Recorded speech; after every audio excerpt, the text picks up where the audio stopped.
അപ്പോൾ പിന്നെ ഉസ്മാൻ റളിയല്ലാഹു അൻഹു മദീനത്ത് വന്നിട്ട്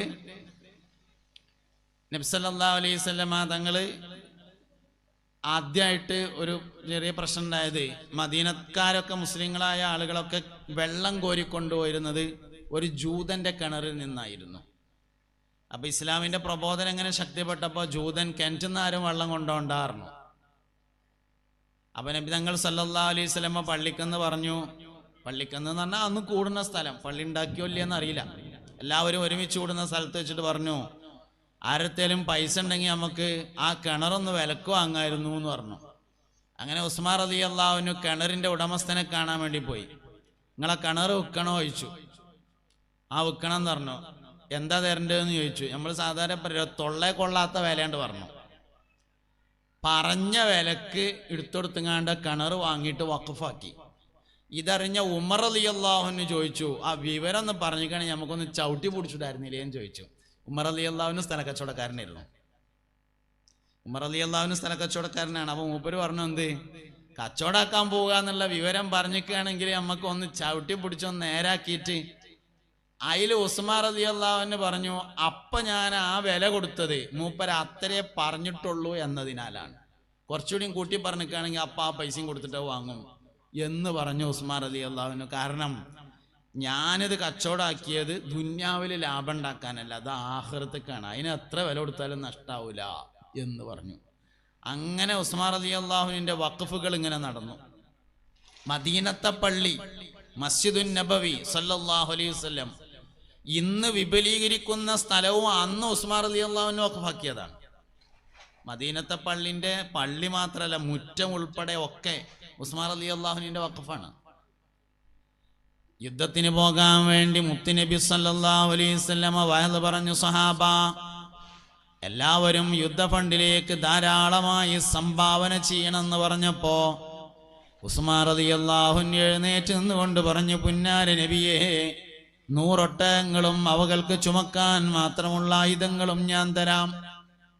രണ്ടാമത് നബി തങ്ങൾ വഅദ് പറഞ്ഞപ്പോ ഉസ്മാൻ റളിയല്ലാഹു അൻഹു വീണ്ടും എഴുന്നേറ്റ് നിന്നുകൊണ്ട് പറഞ്ഞു, നബിയേ, 100 ഒട്ടകങ്ങളും അവകൾക്ക് ചുമക്കാൻ മാത്രമുള്ള ആയുധങ്ങളും ഞാൻ വേറെയും തരാം. മറ്റൊരിക്കൽ നബി തങ്ങൾ യുദ്ധത്തിന് പോകാൻ വേണ്ടി വഅദ് പറയാണ് സല്ലല്ലാഹു അലൈഹി വസല്ലം. ഉസ്മാൻ റളിയല്ലാഹു അൻഹു വീട്ടിൽ പോയി 7000 ദിർഹംസ് കൊണ്ടുവന്ന് കൊടുത്തു. മുത്തുനബി ചോദിച്ചു സല്ലല്ലാഹു അലൈഹി വസല്ലം, ഉസ്മാനെ ഇനി വീട്ടിൽ എന്താ ഉള്ളത്? അതിൽ പറഞ്ഞു, ഇത്രയും കൂടി ഉണ്ട് പറഞ്ഞു, 7000 പെരയിലും ഉണ്ട് പറഞ്ഞു. അതിൽ തോരുന്ന പഠിച്ചോനെ, ഉസ്മാന് ചെലവാക്കിയതിലും വീട്ടിൽ വെച്ചതിലും നീ ബറക്കത്ത് ചെയ്യണേ എന്ന് പറഞ്ഞു. അങ്ങനെ കൊടുത്തു ഉസ്മാൻ റളിയല്ലാഹു അൻഹു. കഴിഞ്ഞ പ്രാവശ്യമല്ല, അതിന്റെ മുമ്പത്തെ പ്രാവശ്യം ഉംറക്ക് ചെന്നപ്പോ മദീനയിൽ ഞാനിങ്ങനെ സമയമുണ്ടായപ്പോ ഒരു ടാക്സിയിൽ ഇങ്ങനെ സഞ്ചരിച്ചു. അപ്പൊ 3 വലിയ ബിൽഡിങ്ങുകൾ കണ്ടു, ചുവന്ന പെയിന്റ് അടിച്ചത്. കൂടെ ഉണ്ടായിരുന്ന അസ്ലമിനോട് ചോദിച്ചു, അസ്ലമേ ഈ ബിൽഡിങ്, അപ്പൊ ചോദിക്കാൻ കാരണമുണ്ട്, ആ ബിൽഡിങ്ങുമേ ഹാദാ വഖഫ് ഉസ്മാൻ ഇബ്നു അഫ്ഫാൻ ലിൽ മുസ്ലിമീൻ എന്ന് എഴുതിയിട്ടുണ്ട്. ഇത് ഉസ്മാൻ റളിയല്ലാഹു അൻഹു മുസ്ലിങ്ങൾക്ക് വഖഫ് ചെയ്തതാണ്. വലിയ വാർപ്പിന്റെ 3 ബിൽഡിംഗ് ആണ് റോഡ് സൈഡിൽ, ഷോപ്പിംഗ് മാള്. എന്തായാലും ഇപ്പൊ ഉസ്മാൻ റളിയല്ലാഹു അൻഹു വഖഫ് ചെയ്യുന്ന കാലത്ത് അങ്ങനത്തെ ഒരു ടെറസ് ബിൽഡിംഗ്, കോൺക്രീറ്റ് ബിൽഡിംഗ് ഏതായാലും ഉണ്ടാവില്ല. അപ്പൊ അസ്ലമാണ് കൂടെ ഉള്ളത്. അസ്ലമിനോട് ചോദിച്ചു, എന്താ സംഭവം? അപ്പോൾ പറഞ്ഞു, ഇവിടെ ഉണ്ടായിരുന്നത് ഒരു വലിയ ഈത്തപ്പനത്തോട്ടമാണ്. ബഹുമാനപ്പെട്ട ഉസ്മാൻ ഇബ്നു അഫ്ഫാൻ റളിയല്ലാഹു അൻഹു ആ ഈത്തപ്പനത്തോട്ടം മുസ്ലിങ്ങളുടെ പൊതുവായ ഗുണത്തിന് വേണ്ടി വഖഫ് ചെയ്തതാണ്. ഉസ്മാൻ റളിയല്ലാഹു അൻഹു മരണപ്പെട്ടു. ഈത്തപ്പന മരങ്ങൾ മുറിഞ്ഞു വീഴാൻ തുടങ്ങി. 150 വർഷമാണ് അത്ര ഈത്തപ്പന മരങ്ങൾ പരമാവധി പോവുക. അപ്പൊ 150 കഴിഞ്ഞിട്ട് 1500 കൊല്ലമായല്ലോ. അപ്പൊ ഈത്തപ്പനൊക്കെ പോയി, മരുഭൂമിയായി. കുറെ കാലം കഴിഞ്ഞ് സൗദി ഗവൺമെന്റ് അവിടെ 3 ബിൽഡിംഗ് ഉണ്ടാക്കി, വാടകയ്ക്ക് കൊടുത്തു. അതിന്റെ പൈസ സൗദിയിലെ നാഷണൽ ബാങ്കിലേക്ക് പോയിക്കൊണ്ടിരിക്കുകയും അതിൽ നിന്ന് ലോക മുസ്ലിങ്ങളുടെ ഗുണങ്ങൾക്ക് വേണ്ടി ചെലവാക്കിക്കൊണ്ടിരിക്കുകയും ചെയ്യുന്നു. അത്ഭുതകരമായ ഒരു സംഭവം.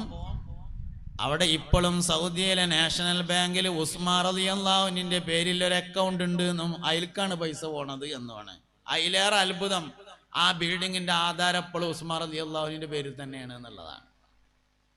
ഇതൊക്കെ ഇങ്ങനെ പറയുമ്പോൾ ചിലപ്പോൾ നമുക്ക് തോന്നും മൂപ്പർക്ക് ഇപ്പം എന്താ കൊടുത്തൂടെ, ഹൈവേന്റെ വക്കത്ത് മൂപ്പർക്ക് തോന സ്ഥലം ഉണ്ടായിട്ടുണ്ടാവും, പുതിയ ഹൈവേ വന്നപ്പോൾ നല്ല കായിട്ടിട്ടുണ്ടാവും എന്ന്. അല്ല, ഉസ്മാൻ റളിയല്ലാഹു അൻഹു മദീനക്കാരനല്ല, മക്കക്കാരനാണ്, മുഹാജിറാണ്, അൻസാരിയല്ല.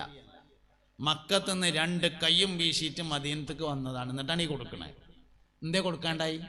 കൊടുക്കാനുള്ള മനസ്സുണ്ടായി, അപ്പോൾ കൊടുക്കാനുള്ള പൈസ ഉണ്ടായി. ഇതാണ് ഉത്തരം. കൊടുക്കാനുള്ള മനസ്സുണ്ടോ, കൊടുക്കാനുള്ള പൈസ ഉണ്ട്. കൊടുക്കാനുള്ള മനസ്സില്ലേ, കീശയ്ക്ക് ഇങ്ങനെ നോക്കുക എന്നല്ലാതെ ഒരു പൈസയും കൊടുക്കാൻ പറ്റിയത് ഉണ്ടാവില്ല. കൊടുക്കാനേച്ചിട്ട് നൂലുമ്മ ആകാശത്ത് നിന്ന് ഇറങ്ങുമൊന്നുമില്ല, ഉള്ളേന്ന് കൊടുക്കലാണ്. പക്ഷെ അത് ആ മനസ്സുള്ളവർക്കേ കയ്യുള്ളൂ.